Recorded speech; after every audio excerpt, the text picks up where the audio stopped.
yung nangyaring rally ng Maiso na si Congressman Alvarez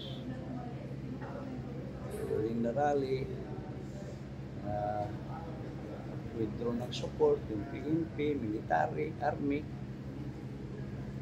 Presidente Marcos. To us, that's unacceptable.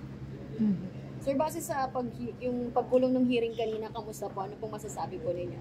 Are you happy with it? Pinasalita ako, being one of the complainant, and then si Bebot Alvarez, Congressman, pinasalita rin for his statement. Sir, bukod dun sa rally, may iba pa po kayong inireklamo sa ethics committee? Marami pa yun, pero hindi ko na sinali. Sir, what result are you expecting po? Yung sa complaint namin, for his expulsion. Mm-hmm. Expulsion?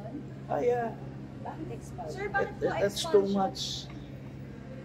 Huwag natin gagawin yung freedom of speech na maski ano na lang isabi natin sa kapwa nating mga opisyal. Freedom of speech is not absolute. Kaya may batas tayong libel eh. Hindi ka basta-basta magmura ka na lang dito maski sino. Ano yung sabi mo? Freedom of speech. Sobra na po. Marami siyang pinagsasabi. To me, I'm becoming a public official. Tayong mga public official, you have that high respect. Mm-hmm. Even to those barangay kagawad, those puro officials. Hindi yung tumatago tayo sa freedom of speech. So, personal na decision niyo po itong pag-file ng ethics complaint, wala pong nagsabi sa inyo? Wala. That's my own decision.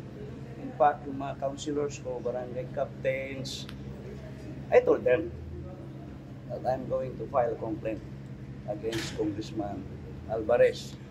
It's up to you if you will join me. Mm-hmm. Sir, Many join. mm-hmm.